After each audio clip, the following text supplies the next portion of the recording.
Thank you. Good morning. I am Brooklyn Borough President Eric Adams, and I'm really joined by a coalition of elected officials who they have done an amazing job of really trying to address the stress associated with this primary artery of getting to and from a very thriving and growing community. And we have met and communicated on several different moments on how do we navigate the complexities of closing down the L train line and still allow a very vibrant community to continue to expand. We woke up and all of us said together, what the hell? What is going on here?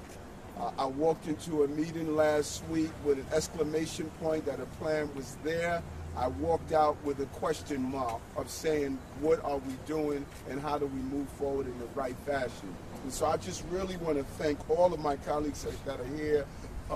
Borough President Gail Brewer, we're connected by this line. This is our umbilical cord that keeps us connected in a real way. The L runs from Canarsie to Chelsea, and so this impacts both of us. Congresswoman Carolyn Maloney, Congresswoman Nydia Velasquez, Andrew Albert, MTA board member and chair of the Transit Riders Council, State Senator Brian Kavanaugh, State Senator Brian Holloman, Danny Pearlstein, Riders Alliance, Councilmember Carlina Rivera, Councilmember Keith Powers, Tom DeVito, Transportation Alternative, Ben Solitary, L Train Coalition, and we're also joined by the chair of the Transportation Committee. I'm always happy to see my friend, Councilman Adonis Rodriguez, Joe Linto, the dean of the Brooklyn delegation in the state senate,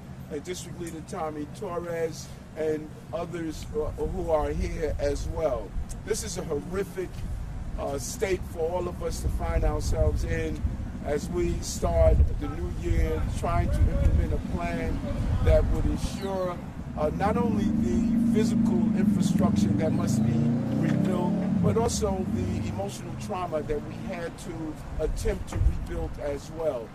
This artery means so much. People moved, changed their leases, businesses were impacted. There was a continuing rebuilding of one's life, of how they're going to deal with this transportation. I know this area so well. As a police officer, I police this community, and I know how vital and how important the L train is. This is not some mere insignificant moment taking place on the stage of the MTA's history of attempting to use a capital program. This is how individuals are actually going to carry on with their normal course of interaction. Ever since Superstorm Sandy struck the city, we've known that hard labor was ahead and to build a stronger and more resilient city, particularly our transit system, and it included our subway infrastructure. The announcement of the L train shutdown years ago sent shockwaves through this community and communities all along the L line. As I indicated, it was not just a Manhattan route or Brooklyn route. It was a route that connected the people from Canarsie all the way to Chelsea, and everyone attempted to say, how are we going to figure this out? Community stakeholders that are here with me today labored hard to hold the MTA and DOT's feet to the fire to come up with real answers. And there was just continuous stumbling blocks, even down to just giving the simple announcement of when was the station going to actually be closed, just those basic announcements that we were looking for.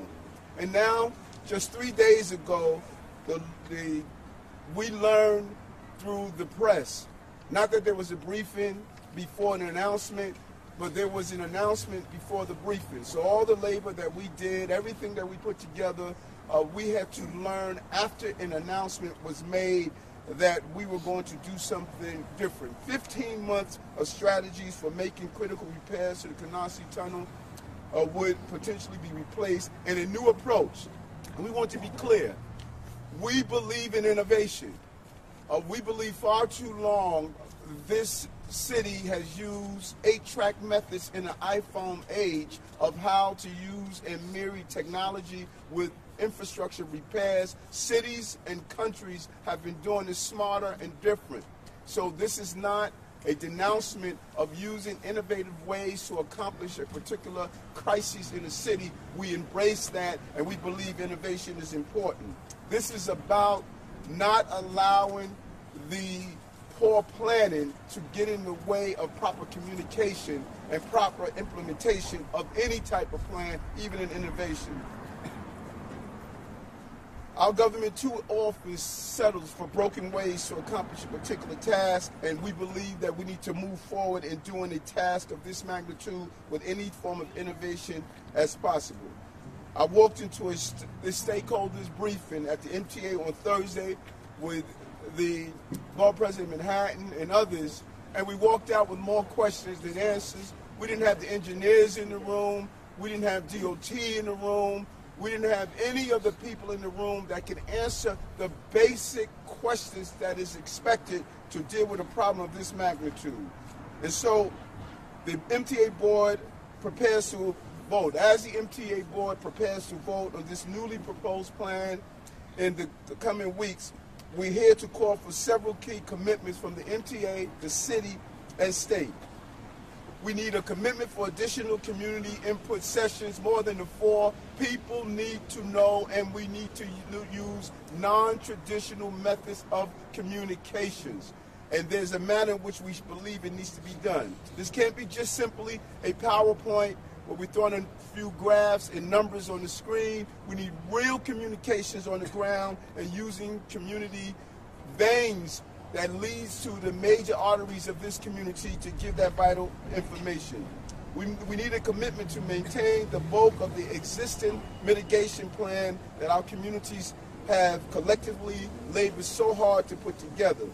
Some alterations could be done, we understand that, but for the most part, we need to consider the major impact of the shutdown. Still, whatever the plan is, it is important we see the maintenance of efforts such as extra train cars, free out of station transfers, alternative bus services, city bike expansion, new bike infrastructure, and additional ferry service. I heard at the MTA meetings there was a comment made, well, do we still need ferry service? You're darn right we do. It's an opportunity to continue to expand on the use of our waterways. Let's use this as a teaching moment to figure out how do we continue to move New Yorkers. We need a commitment to reinvest in the city, that any money that is saved, this includes the long-deferred ADA accessibility station improvements.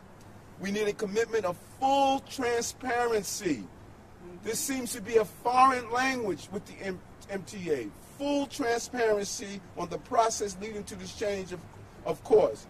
And we will be sending a letter to the MTA and the city and the state that will codify these key recommendations and requirements that were made. Again, I cannot thank the electeds, the stakeholders, the communities. This is a complete exercise in how we come together as community and partnership. Our congressperson and delegation that represents both these communities, the borough president, all of our elected officials coming together and coming up with real solutions. We started off last week with an exclamation point of rebuilding the system. We left this week with a question mark of uncertainty. You can't merely implement a major change in procedure without major forms of communication and major planning.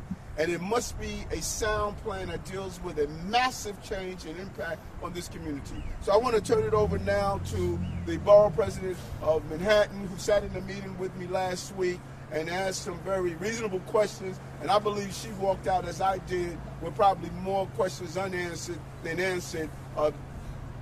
Manhattan Borough President Gail Brewer. Thank you. Thank you very much, my colleague. It's great to be in Brooklyn. I never leave Manhattan, but I took the L train and the A train, and I got here. I have witnessed. He was on the train. Trudy Basin was on the train with me. But it is great to be here. The borough presidents get along extremely well. We have lunch often. And the Borough President, Eric Adams, is correct. The L train is very much a wonderful transportation between the two boroughs. It is critical. 250, 300,000 daily riders use the L train. That's people going from work to school, day and night. And they are there in the evening to participate in the nightlife economy on both sides of the river.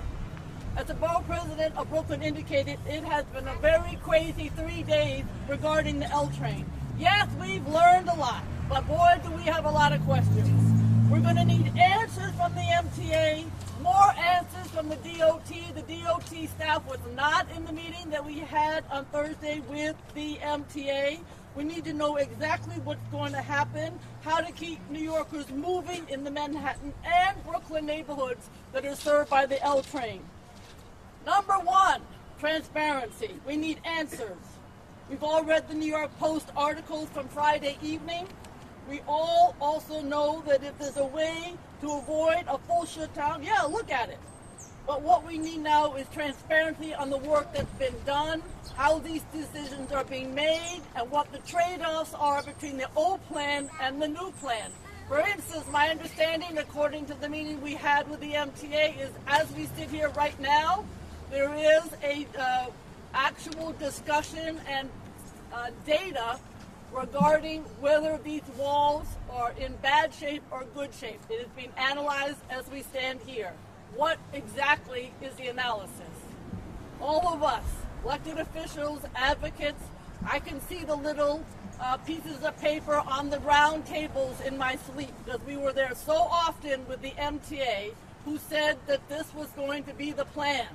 Now they told us that they would provide more answers to our questions over the next 2 weeks. But all the questions that I had and others had answer, we will tell you over the next 2 weeks. We need those answers now because New Yorkers whose jobs and businesses and lives depend on transit access, those are the folks who really need the answers now. Number two, reinvestment of savings. We heard a lot of suggestions on Thursday from the MTA that because the Canarsie Tube bench walls would not need to be fully demolished and rebuilt, the new plan would save money. Really? We need a real estimate of what those savings might amount to. Are they real? And a commitment that they'll be reinvested in other transit improvements for the affected neighborhoods in Manhattan and Brooklyn, like ADA accessibility expansions, just for one example. Number three, as the Borough President of Brooklyn indicated, more public engagement. We were told 4 meetings only, 2 in Brooklyn, 2 in Manhattan. New Yorkers were just getting used to the idea that the shutdown was necessary. Now that it's been thrown in doubt, 24 hours later, we have many new questions about the new plan. But to regain strap hangers and residents' confidence in the MTA plans and in the way these decisions are being made, and unprecedented public engagement is necessary. Number four, the mitigation plans must move forward.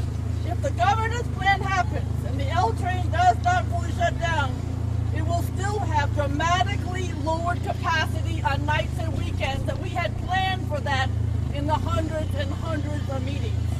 These neighborhoods will need better access than 20% of normal L train service. So yes, the plans may need to be tweaked, and maybe some of the daytime plans can be adjusted or scaled back if the full shutdown doesn't happen. But a huge mitigation plan is still needed, including the ferry, extra buses, street design, traffic changes, alternate subway lines like the G, electric city bus, and anything else we can think of. We spent hours on 14th Street, for example. I hope the governor's plan will work, but it's obvious that we need to know more. We need to keep planning to do everything we can, no matter how this plays out. And I am suggesting, calling, urging, and I know that the congressional members will decide that the Federal Transportation Administration mandate that there be an outside validator. Somebody tell us, is this the right cost? Is this the right suggestion?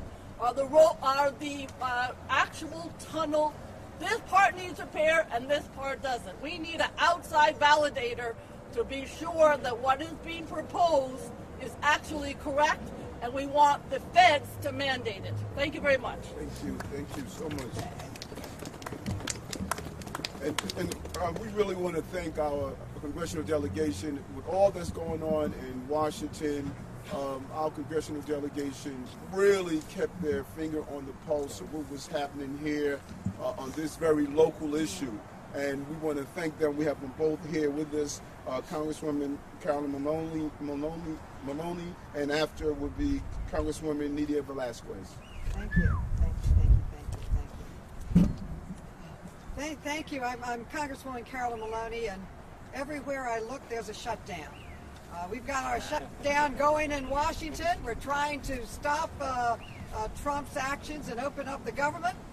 But I was pleased to hear that this shutdown has been changed. There's a new plan that's come out. Governor Cuomo now says we no longer need to shut it down. We're going to have a different plan that will keep it running. But it has brought with it more questions than answers. First, I want to thank our borough presidents for coming together to work so effectively on helping us get answers to our questions and involving the community more. And of course, I thank all of the community advocates and all of my partners in government, especially Joe Lintel, the Dean of the Brooklyn delegation, and my colleague and good friend in Washington, Nydia Velasquez. Along with the New York delegation, we secured over $670 million for the L train. It was part of a $5 billion package after the Sandy destruction to help rebuild. And we want to make sure that that money is spent wisely and well to help the people. We have been working on this for nearly 2 years, diligently. The community in many meetings and lots of engagement and access and plans were worked out. But now it's all changed. But what we have now is just an idea. There's really no meat on the outline. We need to hear from the MTA how they actually want to make this happen. But in my calls to the MTA, they were as surprised as I was. It was a plan that was new to them, that they are also trying to look at and try to understand. This is of a deep concern to me. I represent both Manhattan and Brooklyn, and the area we're standing is in my district, and the situation, it's always difficult in everywhere you are, but the situation is particularly important and severe in Brooklyn. The L train is the only way for people to reach Williamsburg by train, and the Bedford Avenue station is at least as crowded on the night and on weekends as it is during peak hours. So we need to make sure that the alternative and supportive transportation is in place during the weekends and hours when they say they will be doing this work. First, we need to know if the contingency plan that we put forward with more ferries, more buses, more bike lanes, if that is going to stay in place. We need the new bus lines. We need the ferries. We need the other forms of transportation. And this is critical for Brooklyn because so many businesses rely on the L train to bring their customers and workers here. I have some staff members who live in Brooklyn, and the L train was causing and adding a severe burden on them to be able to just get to work. So I know that the disruption was particularly difficult. There are a number of questions that we have. Among them, we need to understand how much debris will be removed from the tunnel and how the MTA intends to accomplish the demolition and removal of an estimated 40% of the bench wall just at night and on the weekends, as the outline says. The community previously had rejected a 36-month-long nights and weekend proposal because the impact on the community would be too severe. The governor now says it will take 15 to 20 months, but we need a real timeline and assurances that it won't drag on beyond that time. We need to know and understand the environmental impact of having trains move through a construction site for 15 to 20 months and how they'll keep the dust and other debris down. We need to understand the headway on the trains. If the time between trains is too long and the demands is too high, it could be an absolute disaster on the community. And we need more information about the improvements that will be going forward, making the stations accessible, adding substations, adding resiliency, what will happen in stations that are operating, and of course safety is our number one and vital concern. And the MTA in this plan would be using a system that has never been used in the United States before, and is 4 months long enough to complete the engineering and review needed to understand this solution and how it works. The L train is absolutely critical to so many people's lives. It is the lifeline of this community. It moves people to all kinds of entertainment, to work. It's a vital part of their lives. We need to get this right, and I'm here supporting our community and our borough presidents demanding answers to the questions that we are putting forward right now today to the MTA and to the governor. Thank you all for coming.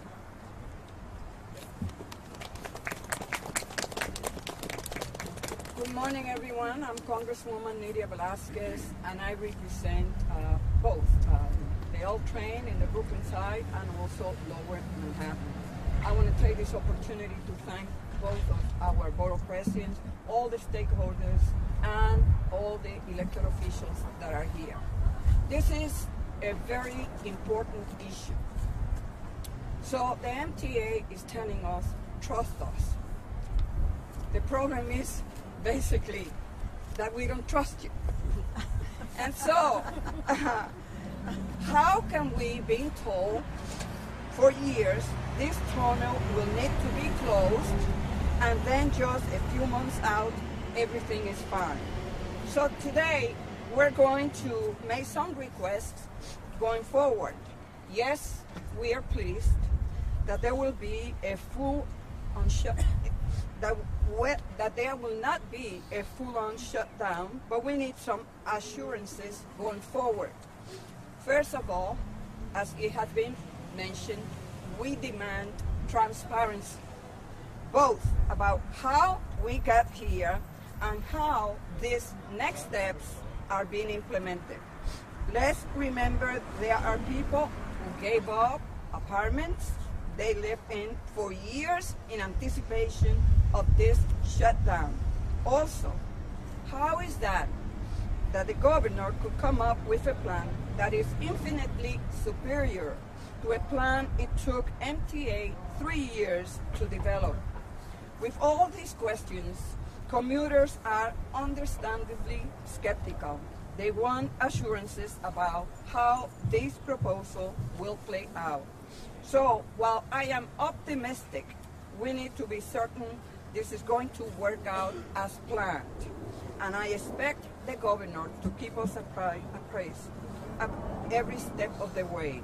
After all, it is federal dollars that Caroline Maloney and I secure for the tunnel's repairs, $5.4 billion to be precise. So we want to make sure we are updated, and equally important, those who use the L line are kept updated frequently and regularly. This includes taking into account those working families whose commutes are at night or on weekends. We need assurances that they have options under this plan as well. To that end, there were a number of mitigation strategies MTA was going to employ during the shutdown of the tunnel. Even though the tunnel is not shutting down, we still know there will be disruption. To that end, those mitigation strategies should be reviewed and, when it makes sense, kept in place to help ease with the closure of one of the two tubes. We also want to make sure funds are reinvested wisely. To the extent money is spared through this new repair plan, those dollars need to go back into the MTA system. However, in sum, this is still a positive development and something that will help thousands of commuters. So we will be monitoring the situation closely, but I'm pleased overall that we will not see a complete shutdown for 15 months. Definitely, the important part of this is we took almost 2 years of community engagement, of planning, of strategies, and we deserve the same respect in providing all the information to make sure that everyone in this community that is going to be impacted have faith in this proposal. But it is just kind of disrespectful after all the energy, all the work that has been done, that we will not drift, that many questions were asked, were not answered, and that people left the room, that meeting, with more questions than answers. So we are demanding that the MTA and that the governor come back to us with precise answers to all the questions that we have. Thank you.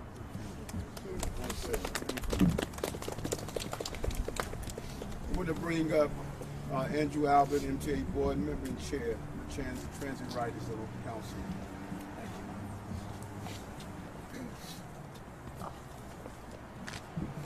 Needless to say, I have as many questions as all of you have. In fact, I had to make a list of them. There are so many questions. I've been following the planning of this for 3 years or more, watching the other tunnels and how they've been rebuilt. And we're blessed with an amazing transit system, but you really have to look after it. You can't let it disintegrate before your eyes. And unfortunately, over the years, between letting it disintegrate and now Hurricane Sandy, we've got these issues on the underwater tubes.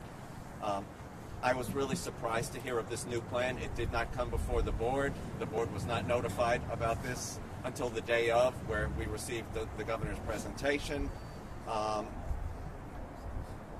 The technology is new, as others have mentioned. It has not been tried in the United States. It has not been tried in subway tunnels. It's great that it works in the really hot climate of Riyadh, Saudi Arabia, but what about in New York and our kind of climate? There's a lot of questions on that one. There were so many plans in place, as you're all aware. HOV lanes, ferries, buses, extra service on the J, M, Z, E, 7, G, extra length G trains, out-of-system transfers at Junius Livonia, Hughes Street and Broadway, 21st Street and Hunters Point in Long Island City. What happens to all of these? Nobody knows anything yet. Nobody's been able to tell us. I have heard President Byford mention that he would like to keep the extra-length G trains, so at least we know that. And we know that the ADA at Bedford First and 6th Avenues are going to take place, the elevator installation, so at least we know that. But there's so many unanswered questions. Not the least of which is these experts that have come up with this new plan. Where have they been the last 3 years? Everybody knew this was coming. Everybody was involved in the planning. Community meetings in Williamsburg, Canarsie, Bushwick, Manhattan. Where were all these experts then? Why now, all of a sudden? We also don't know that the proposed fix, which, if it works, it's wonderful. Not shutting the line down sounds great. But how long is that fix good for? Is it good for the 100 years that the other fix that we've all been planning for would have been good for, and which the other tunnels that have been fixed are good for? Or are we going to have to go through this again in 15 or 20 years? We need to know what the trade-offs are here. We don't know yet if a new NEPA will be required. If a new NEPA is required, that will delay the entire process. So that's a question that we need answered. What about federal funds that have been advanced for this project? Will they have to be repaid? Who's responsible for that? How much is that? How much saving is there, as you've heard our electeds mention? No answers to that. We had a very, very tough, terrific contract with the contractor for the L train, Judlow. Originally it was going to take 2 years, then it went to 18 months, negotiated to 15 months with heavy liquidated damages for every day over 15 months.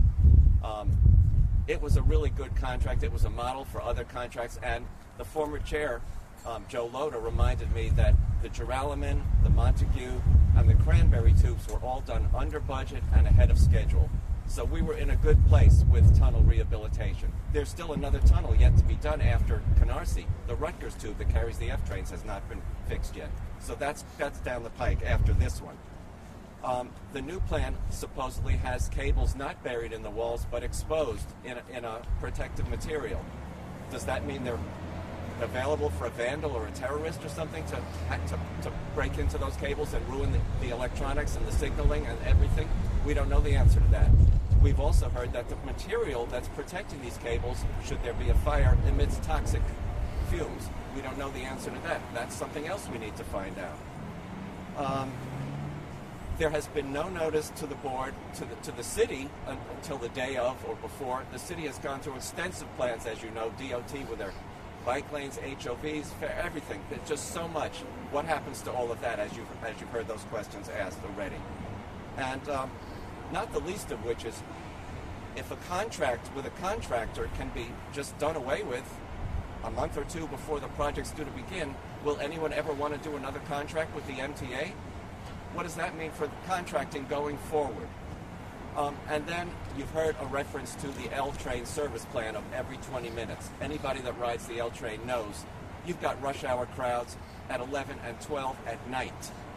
20 minutes is going to be bedlam on the L line. You'll never get into a train. People will be holding doors. The dwell time will be unbelievable.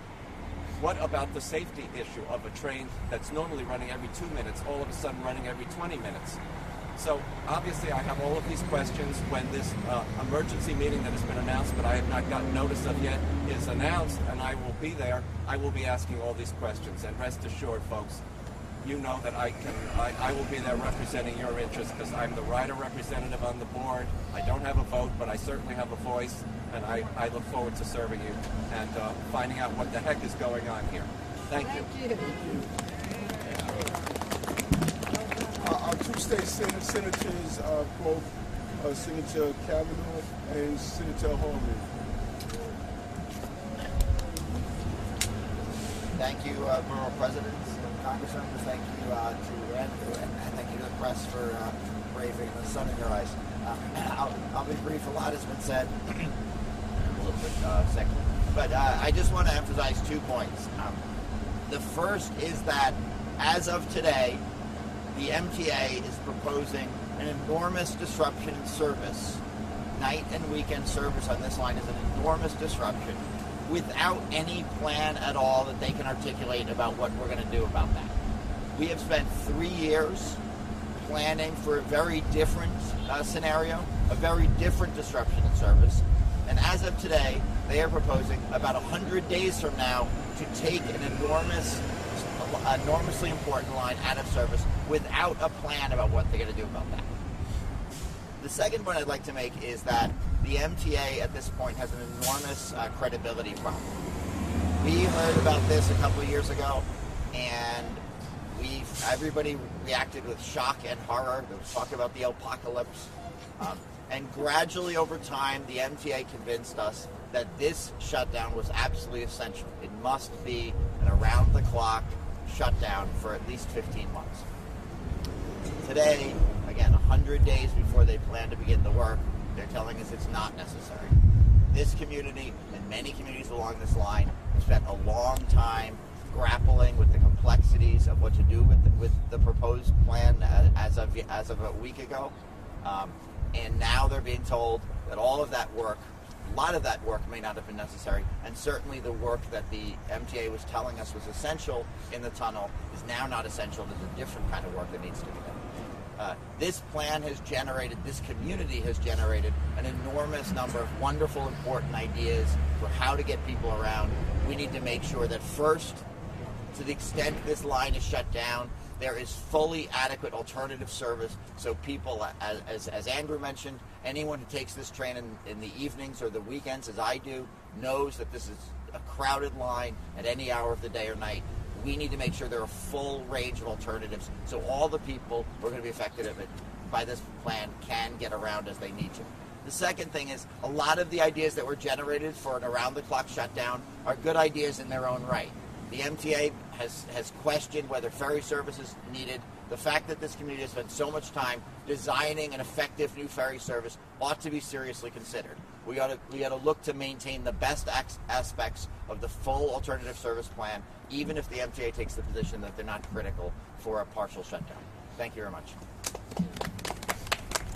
Thank you, Senator Kavanaugh and Borough President Brewer and Adams. I'm State Senator Brad Whalen. I wanted to thank my colleagues in government. I represent Manhattan, the entire length of the L train in Manhattan, like the Borough President, which is 60,000 riders a day in Manhattan alone. So this is an obvious, very big issue for my constituents. I don't know about my colleagues, but I have a bit of whiplash today. I kind of feel like we were planning a wedding for the last 3 years. You know, we had the reception planned, we were courting our beloved, and we get to the altar, and not only does the groom run off, but you look at the guy next to you and you've never seen them before. So it is a shocking turn of events, needless to say. I will say I'm grateful for the governor stepping in, because the chaos that would have ensued, notwithstanding all of our planning, probably was insurmountable in many respects. But secondly, the way this process has unfolded, of course, is very disturbing. You have to wonder, when you get a second opinion this late in the game, why it didn't happen sooner. Who's in charge of this project at the MTA that they didn't look at this alternative sooner? I don't know about the MTA, but these elected officials behind you, we all asked the very same question. Did the tunnels have to be closed in order to pursue the reconstruction project? We were told absolutely, without a doubt. How did this turn of events come to pass in this fashion? I'll also say that with the questions that we're going to be asking moving forward, which are important ones, I'm very concerned about the environmental concerns, because the proposal, as you understand it, is that the trains will be running during the day, and at night dangerous silica and construction debris will be removed. What does that expose riders to in the morning when they return to take the L train? So there are many, many unanswered questions. I am grateful, though, that we have a battery of elected officials who are going to seek these answers, including a new Senate majority in Albany. And in Washington. That's going to hold the MTA's feet to the fire. Thank you very much.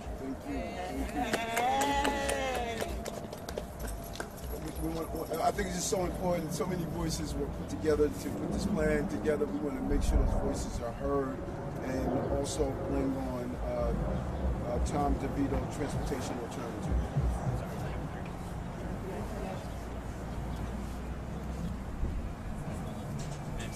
Good morning, everyone. Thank you for our presidents. Thank you, congressional delegation. Thank you, local electeds, for all the work that you've done on this issue over the course of the last 3 years. We're here obviously because the entire plan that we thought that we were working on really got thrown up in the air last week. And there are a lot of questions, as we've all heard today. I'm not going to go too much into that. The one question that we don't have is that we know that New York City is in the middle of a transportation crisis. The L train shutdown was a particularly problematic and difficult problem, but it was one head of many, many parts of this transportation crisis. The solutions to the transportation crisis, writ large, are more bus lanes, more protected bike lanes, longer trains where needed, like on the G, and these were all part of the mitigation efforts for this particular issue. What's not in question is that these mitigation efforts need to stay. They are part of solving all of these problems going forward. We need more of them, not just in response to the L train, but more widely on this in this system. As we move forward, we will be standing with all of the electeds here as we push to make sure that the mitigation efforts as proposed for the L train shutdown stay, and that more of these solutions are rolled out citywide. Thank you so much. Thank you. Thank you. And representing on the Manhattan side, Councilwoman that's here, Councilwoman Carolina Rivera.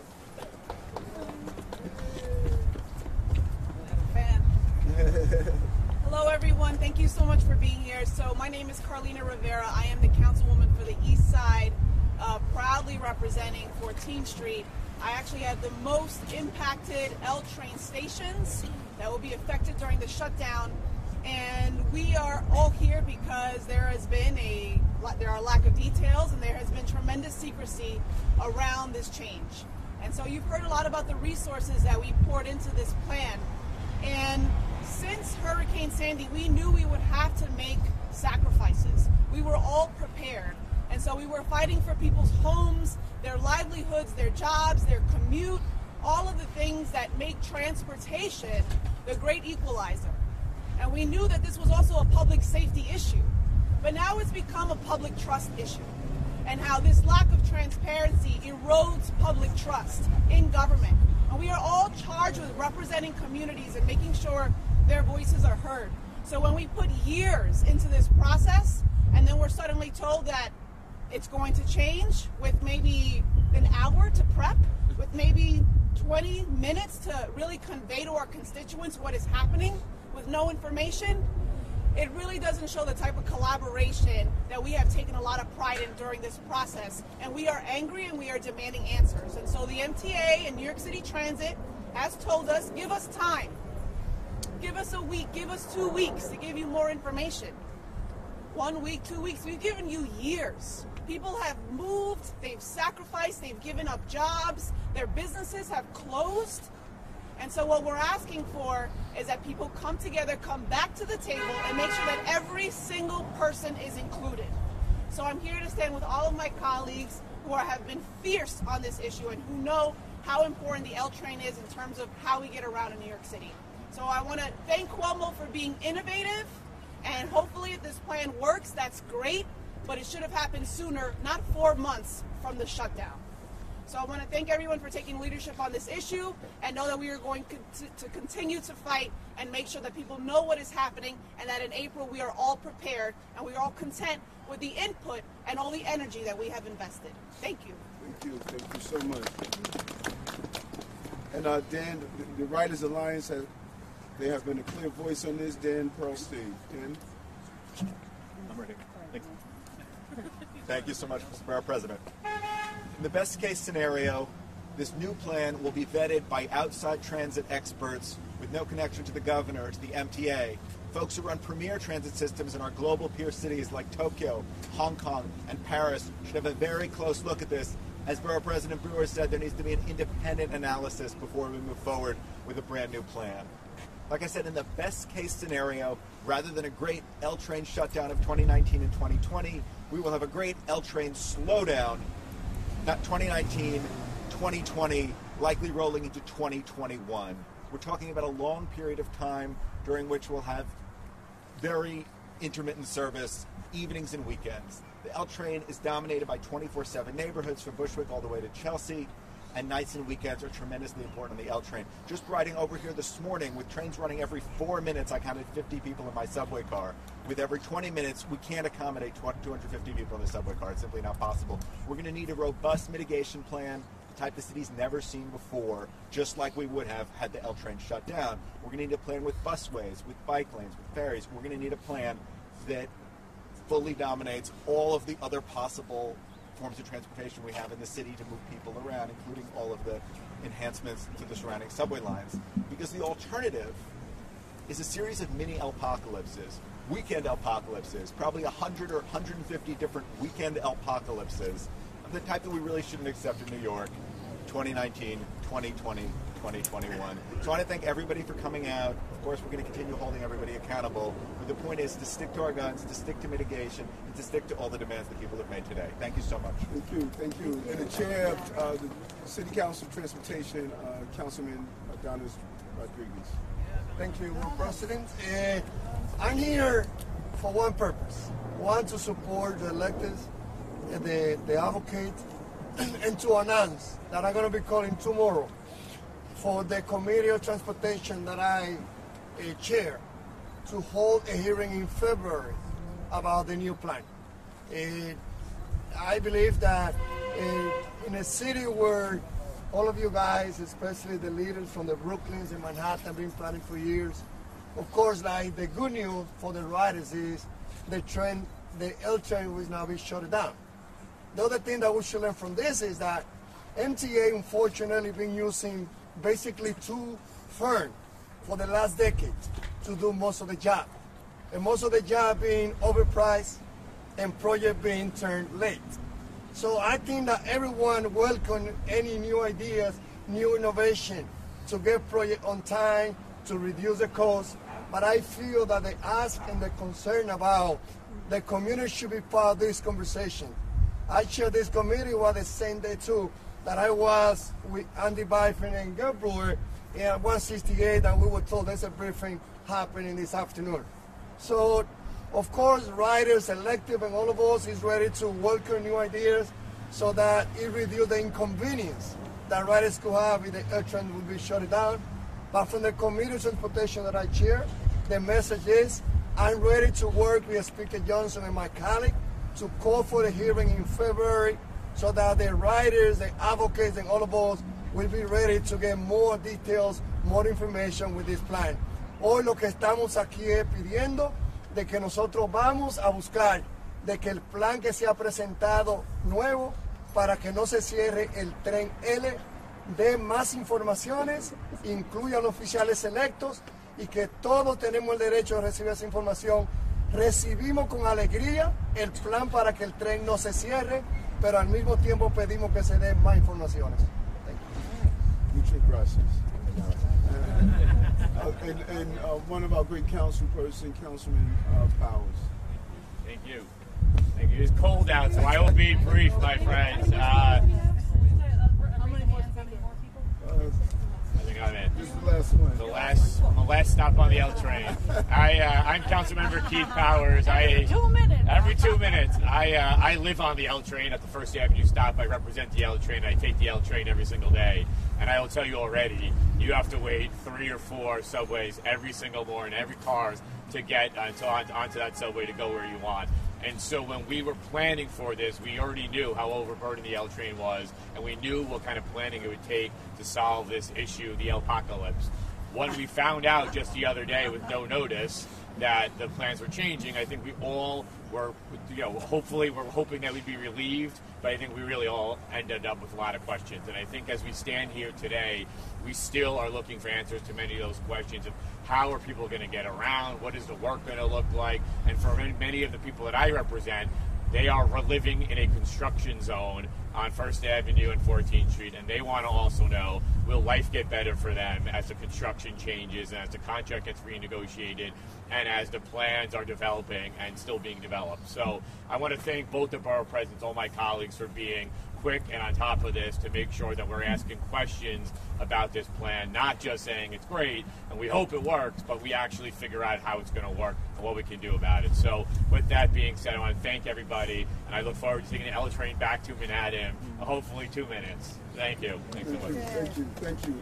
And really, it was just important to get all of our colleagues and advocates together. Together, we looked at this process and came together to find solutions. Our congressional delegation identified the $5 billion needed to make this improvement.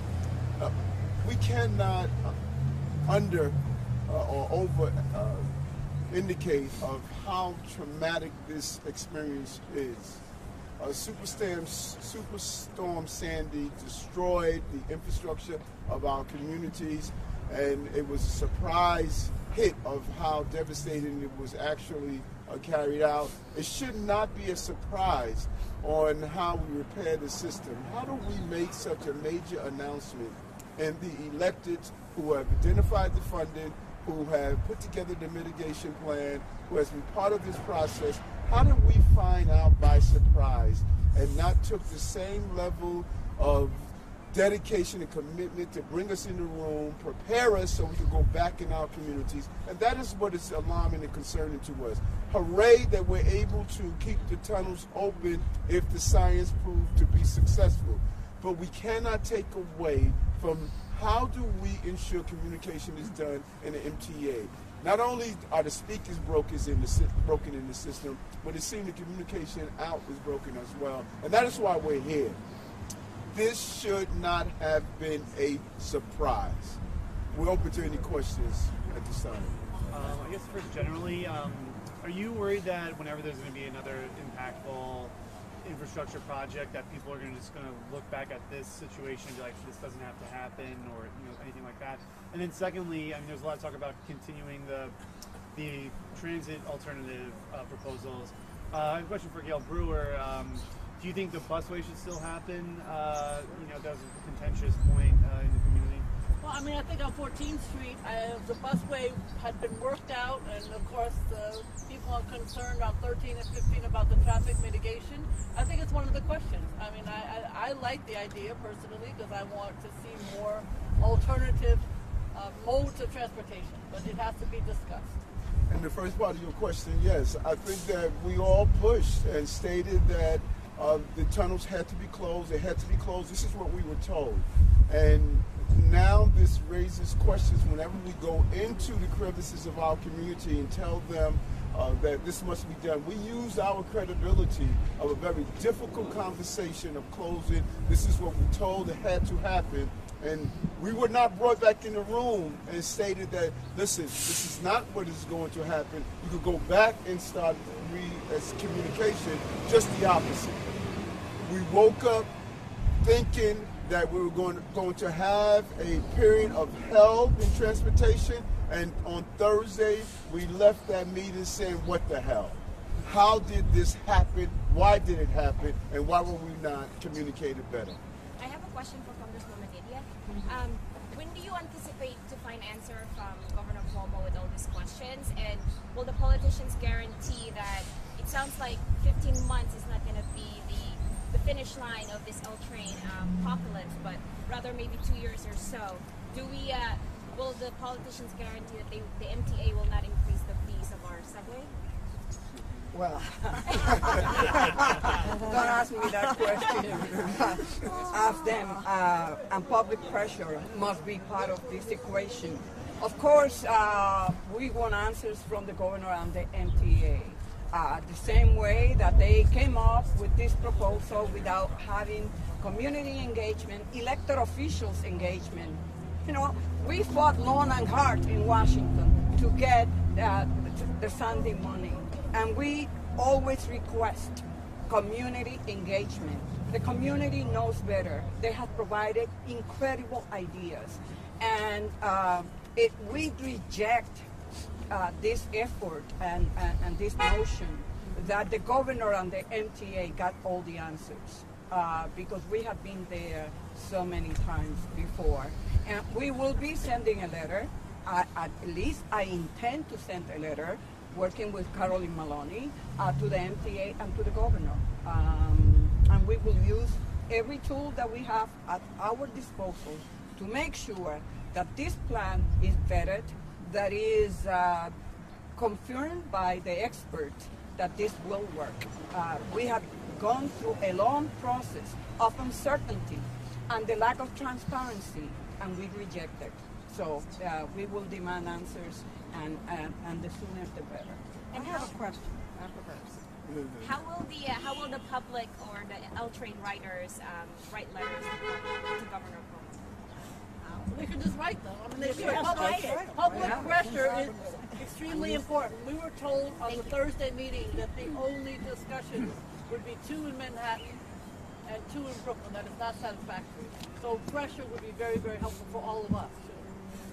Okay, well, I can certainly say that there's going to be 2 more, because our city council is going to be having a hearing, and my question, and we could call for a federal hearing since the lion's share of the money is federal money. Now, the FTA, every time that you have a transit plan, they have oversight. They do conduct the oversight. And is the oversight from the FTA on this plan sufficient, or are the borough presidents calling for an additional oversight? For additional oversight. I have a question about that. So you've asked for independent validation. Yes. Who would do that, and might that risk pushing the project back, and for how long? I don't know if it would. I don't know that it would delay the project, but I think that the folks at the MTA might appreciate it, and I think that it could be done quickly. Look how quickly this was announced. There are people who have expertise, as you heard earlier, from other places in the world, and could quickly come in. We need somebody from the outside to be a validator, and I don't think that we have that right now. So just to riff on that question, would you be comfortable pushing this back if you need more answers? We would have to have a discussion, amongst ourselves. I don't want to make that determination, but I do want an outside validator. question for the state lawmakers that are present. Is there anything that needs to change within the structure or the culture of the MTA to prevent something like this from happening again, whether they missed this or screwed up evaluating this years ago? What needs to change within the MTA, and what kind of legislation could be proposed in that respect? Before they answer that, and I want you to answer that to state, but I think it's important to point out that everyone was surprised. When I sat in that meeting on Thursday, the MTA officials, Andy, they looked like a deer caught in headlights. Yeah. We all were surprised. And I think that it is, as the Congress delegation stated, I think it's disrespectful to bring us all together to devise a plan and to allow all of these officials to be caught off guard. This is not how you govern. We can't govern by being surprised.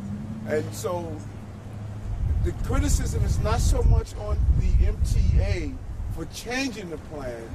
We can criticize them for not knowing there's another way to do it if this is successful. But the change of the plan, they were just as surprised as we were. Absolutely, totally surprised. And just to add to that, I mean, you know, on the one hand, I think that when this plan was originally announced, we were very concerned that we would get the same old approach without much input. And to the credit of the MTA, they worked not only with the communities, but also with the city, with the DOT. That they worked with the city very well to devise a plan, to make sure it was at the table. Unfortunately, we're now finding out that, you know, the plan was not the right plan. Culturally within the MTA, I think it is one of the most surprising things about what was announced this week is that the board of the MTA, the board with a fiduciary duty to understand how the MTA is going to run, how it's spending its funds, what choices make, does not seem to have been in the loop in making this decision. We have a wonderful rider representative board member who's here today saying even he doesn't have the answers. So obviously there ought to be better oversight of the day-to-day operations by the board of the MTA. And I will say this also, as Senator Hoylman mentioned, the Senate majority is now in control. The Democratic Party is now in the leadership of the Senate. And I think that it's fair to say that the Senate has been led by people with maybe less concern about issues like this. I think we also need to make sure that we're learning from this and providing proper legislative oversight. Okay, thank you. Thank you all.